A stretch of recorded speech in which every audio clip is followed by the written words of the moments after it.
தேர்தலில் காங்கிரஸ் வெற்றி பெற்றதில் ஆளும் அரசை மக்கள் நிராகரித்து விட்டதாக முன்னாள் எம்பி ராமதாஸ் அறிக்கை வாயிலாக தெரிவித்துள்ளார். இது தொடர்பாக அவர் வெளியிட்டுள்ள அறிக்கையில், நாடாளுமன்ற தேர்தலில் வெற்றி பெற்ற இந்தியா கூட்டணியின் வேட்பாளர் வைத்திலிங்கத்திற்கு வாழ்த்துக்களை தெரிவித்துக் கொள்கிறேன் என்று கூறிய அவர், இலவச வாக்கு வங்கி அரசியலை வெறுத்து வளர்ச்சி அரசியலுக்கு வாக்களித்த மக்களுக்கு பாராட்டுகள் மற்றும் நன்றியை தெரிவித்துக் கொள்வதாக தெரிவித்துள்ளார்.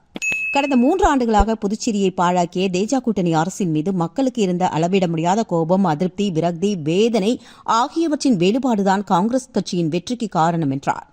இரட்டை இன்ஜின் அரசின் ஒரு இன்ஜின் கிழக்காகவும் மற்றொன்று மேற்காகவும் இழுத்து வண்டியை நிறுத்திவிட்டது. தற்பொழுது இரண்டுமே பழுதடைந்து ஒட்டுமொத்த வண்டியும் பயனற்றுவிட்டது என்றும், முதல்வர் சட்டமன்ற தேர்தலில் அவர் ஏனத்தில் தோற்றார், பாராளுமன்ற தேர்தலில் தட்டாஞ்சாவடியில் தோற்றுவிட்டார்.